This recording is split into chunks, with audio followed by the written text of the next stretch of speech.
Bugun biz barchamiz uchun juda muhim va quvonchli kun. Ilm fidoyisi, ma'rifat yo'lboshchisi, bizga ilmu nur ulashayotgan hurmatli ustozimiz Annay va Zarif ustozimizning tavallud ayyomini nishonlash uchun yig'ildik. Siz ilmning chorbog'ini, ma'rifatning yo'lboshchisi, qalblarga ezgulik va tafakkur urug'ini ekayotgan sabr qanoat timsolisiz. Yangi yoshingizda sizga cheksiz shodlik, baxt, sihat, salomatlik va kasbingizda ulkan yutuqlar tilaymiz. Hayotingiz doimo ezgulik, baraka va muvaffaqiyatga yo'g'rilgan bo'lsin. Tug'ilgan kuningiz muborak bo'lsin. Rahmat. Ustoz, ruxsat bersangiz, sizga bir necha qiziqarli bo'lgan savollarimiz bor. Shularni sizga o'qib eshittirsam. Ustoz, pedagogik faoliyatingizdan tashqari ilmiy ishlar bilan ham bandsiz. Ilm ignani quduq bilan qazishgandek mashaqqatli, sizga o'xshab olima ayol bo'lishni niyat qilgan qizlarga qanday maslahat, yo'l-yo'riqlar bergan bo'lardingiz? Rahmat e'tibor uchun, bugungi chiroyli tilaklaringiz uchun. Albatta har bir insonning o'zini oldiga qo'ygan orzulari bilan bo'ladi. Orzu bu maktab davridan boshlanadi. Orzu bu oiladan boshlanadi. Chunki deganda sizdagi orzularni shakllantirishda ota-onani o'rni nihoyatda baland bo'ladi oiladagi. Men yoshligimdan orzu qilganman, men o'qituvchi bo'laman deb orzu qilgandim. Va maqsad qilganman ustozlarimga qarab, mana shu olima bo'lishni. Inson nimagadir intilsa, nimagadir harakat qilsa, u demak yoshlikdan ilm olish uchun harakati bo'lsa, albatta bu narsaga erishadi. Bilasiz, men qizlarimizga shuni aytmoqchi bo'lardim. Albatta eng muhimi ayol uchun oila. Men mana shu oila uchun, farzandlarim uchun meni ilmiy ishim sal orqaga ketganda, albatta bu ilm uchun ertaroq harakat qilganmiz. Ammo lekin oilada qizlar tarbiyasi, o'g'il tarbiyasi, albatta oilada qaynona, qaynota, ularga tarbiya, turmush o'rtog'imiz tarbiyasi, bularning hammasi bilan bo'lib ozgina ilmda ozgina orqaroq kechroq bo'lgan. Lekin ilm olishning erta kechi bo'lmaydi. Demak, inson maqsad qilish kerak, o'sha maqsadga erishish kerak.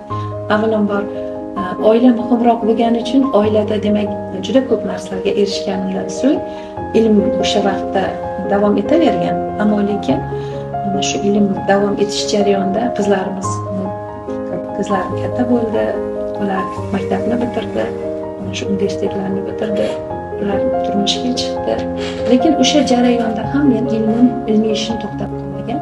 O'zi ilmiy ishimni 2010-yilda boshlaganman. 2010-yilda mavzum tasdiqlanib ilmiy ishim boshlangan. O'zbekiston janubiy hududlarida ekologik holat va uni barqarorlashtirish shartlari 20-asr oxiri, 21-asr boshlarida deb nomlangan mavzuda ilmiy ishni boshlaganman. 2010-yilda boshlagan bo'lsam, 2023-yilda mana shu ilmiy ishimni yoqlaganman-da, o'sha maqsadga erishganman. Albatta ilm qiladigan qizlarimizga aytar edim, ilm qilishni erta kechi bo'lmaydi. Buning uchun harakat qilish kerak. Maktabdan boshlanadi, mana universitetda tahsil olish jarayoningizdan boshlanadi. Albatta oila qurib, oila bilan birgalikda farzandlar tarbiyasi jarayonida ham ilm qilish mumkin. Inson o'zining albatta har bir kishini o'zini maqsadlari bo'ladi, har bir kishini o'zini demak dasturi bo'ladi, rejalari bo'ladi. O'sha asosda ilm qilish mumkin. Qizlar avvalambor oila muhim. Chunki deganda oila muqaddas. Oila jamiyatning haqiqiy bir bo'lagi. Sizni unutmangki, mana shu jamiyatda o'rningiz nihoyatda baland. Nafaqat oila, nafaqat farzandlar, shu bilan birgalikda ilm qilishda ham sizga albatta sizlarga rahmat ustoz. Siz ma'lum muddat Cherdu ayollar masalalari bo'yicha prorektor lavozimida ish olib bordingiz. Bunda aytingki ustoz, bizga aytingchi, rahbarlik tajribangizga tayanib, rahbarlik insonni qanday fazilatlarga ega bo'lishi kerak, ya'ni qanday yo'l bilan zamonda yaxshi muhit tashkil etish kerak deb baholaysiz? Albatta rahbarlik uchun birinchi o'rinda rahbarlikka kamtarinlik kerak. Rahbar albatta o'zining atrofdagilarga, o'sha xodimlariga, o'sha hududdagi barcha o'sha demak men ishlagan lavozimda qizlarimizga, ayol ustozlarimiz umuman hammaga birinchi o'rinda muomala kerak. Inson muomalali bo'lsa, inson o'sha bilimli bo'lsa, albatta rahbarlik, kompaniyalik bo'lsa rahbarlik darajasiga erishish mumkin. Rahmat ustoz. Hamkasblaringiz, ya'ni ustozlar shogirdlaringizni aytishi bo'yicha siz hechgina saqlamagan ekansiz, xafagarchilikni tez unutar ekansiz, hayotda doimo pozitiv yurar ekansiz. Insonda muomala madaniyati shakllanishida nimalarga e'tibor qaratish lozim deb o'ylaysiz? Inson hayotga mehr bilan boqish kerak. Inson shukr, sabr degan ularda fazilat shakllangan bo'lishi kerak. Muomala madaniyati hayotning har bir qirrasida bor. Oilada ham bor. Albatta, siz ishlayotgan shu hamkasblaringiz bilan birgalikda o'sha dargohda ham borki, sizda albatta o'sha sabr, shukr, mehr, oqibat shakllangan bo'lsa, unutmangki, muomala madaniyatini shakllanishining asosiy belgilari deb sanaladi. Shuni bilan birgalikda mana shu jarayonda albatta inson har doim o'zi uchun bitta maqsad qilish kerakda.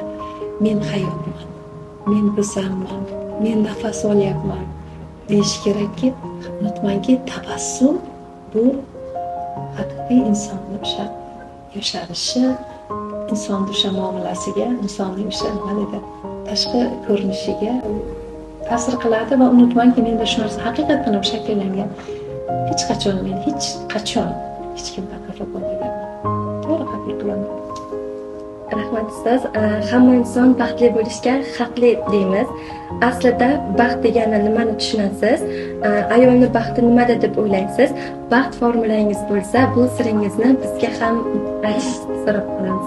Baxt formulam, unutmang, hayotni sevish. Endi hamma baxtli bo'lishga haqli. Baxtli bo'lish uchun inson o'zining maqsadiga erishishi kerak. Oilada baxtli bo'lish uchun birinchi o'rinda mehr-oqibat deb bilaman. Albatta, oila boshimizga bo'lgan mehr-oqibat, oilamiz ustuni bo'lgan erkagimizga bo'lgan mehr-oqibat, farzandlarimizga bo'lgan mehr-oqibat, ota-onamizga bo'lgan mehr-oqibat, jamiyatga, davlatga bo'lgan mehr-oqibat, insonlarga bo'lgan mehr-oqibat, bularning hammasini tagida mehr-oqibat yotadi. Shundagina biz baxtga erishishimiz mumkin. Rahmat ustoz. Endi sizga qisqacha bo'lgan blitz savollarimiz bor. Oxirgi marta o'qigan kitobingiz nomi? Oxirgi marta o'qigan kitobim O'tkir Hoshimovning Dunyoning ishlari asarini yana qayta o'qiganman. Hozir olimga maqsad qilib boshladim. Qur'oni Karimning mashhur suralari fazilati deb nomlangan o'sha Qur'oni Karimning birinchi qismi talqinini o'qiyman. Maqsad bitta, bu Qur'oni Karimni o'qib, uni shu kitobdan shuni bilan birgalikda mana shu barak o'rganishni. Tarix fakultetida qaysi o'qituvchini o'rnak bo'luvchi, ibrat o'qituvchi deb bilasiz? Ibrat timsollarini hayotda ko'p ayollar bilan bog'laydi. Yo ustozlarimiz bilan bog'laydi. Agar ustozlarimiz bilan bog'laydigan bo'lsak, bizni ibrat timsoli bo'lgan. Hozir mana shu bizni ilmiy darajaga chiqishimizda, ilmiy ishga uringan, mana shu ilmiy ishimizda mana shu darajaga yetishimizda, olima bo'lib shakllanishimizda bizga yordam bo'lgan, doim hamfikr bo'lgan ustozim Sayfulla Tursunov Narzullayevichni ham menga ta'lim bergan, meni o'qitgan, shu darajaga yetkazgan ustozim Sayfulla Tursunov ustozimizni shu ibrat timsoli sifatida. Ustoz, oxirgi marta qaysi o'qituvchini dars tahliliga kirgansiz? Dars tahliliga hozir bizning universitetimiz shunday bir ilm ahliga, ilm beruvchilar uchun yanada bizni ilmimizni kuchaytirish uchun, o'zimizda ishlash uchun kifayatini tashkil etilgan birinchi avvalambor rektorimizga o'z minnatdorchiligimizni bildirishimiz kerak. Albatta, men oxirgi marta Chehra Ahmedova Piskentning darsiga, analizga kirganman 3-marta. Rahmat ustoz. Qachon teatrga bordingiz va qanday spektaklni ko'rdingiz? Bu juda ajoyib savol bo'ldi. Albatta, har inson kitob o'qishdan, bu teatrga borishdan to'xtamaslik kerak. To'g'risini aytsam, 2024-yil oktyabr oyida oxirgi marta Toshkentga borganimda Milliy teatrga kirganman. O'shanda Iymon spektaklini ko'rgandim. Albatta Toshkentga borsam, ish bilan borsam ham, ilmiy ish bilan borsam, har qanday holatda ham albatta teatrga kiraman. Oxirgi marta 2024-yil ovqat tayyorlash uchun nimadan birinchi boshlash kerak deb o'ylaysiz? Albatta ovqat tayyorlash uchun birinchi o'sha tozalikka, gigiyenaga rioya qilish kerak. Shuni bilan birgalikda ovqat tayyorlanishdan oldin inson o'zida mehrini yana ko'paytirish kerak-da. Agar siz ovqatga mehr berar ekansiz, ovqatingiz shirin chiqadi va hammaga yoqadi. Xo'p, rahmat ustoz sizni javoblaringiz uchun. Hurmatli Anay va ustoz, bugungi suhbatimiz sizning hayotiy tajribangiz, kasbingiz bo'lgan fidoyiligingiz va mehribonligingiz bilan yanada mazmunli bo'ldi. Siz bilan suhbat qilish biz uchun katta sharaf bo'ldi. Yana bir bor tug'ilgan kuningiz bilan chin qalbimizdan muborakbod etamiz. E'tiboringiz uchun rahmat. Rahmat sizlarga ham e'tibor uchun. Sog'lik tilayman, omonlik tilayman. Hayotni seving va o'zingizni seving, doim tabassum qiling.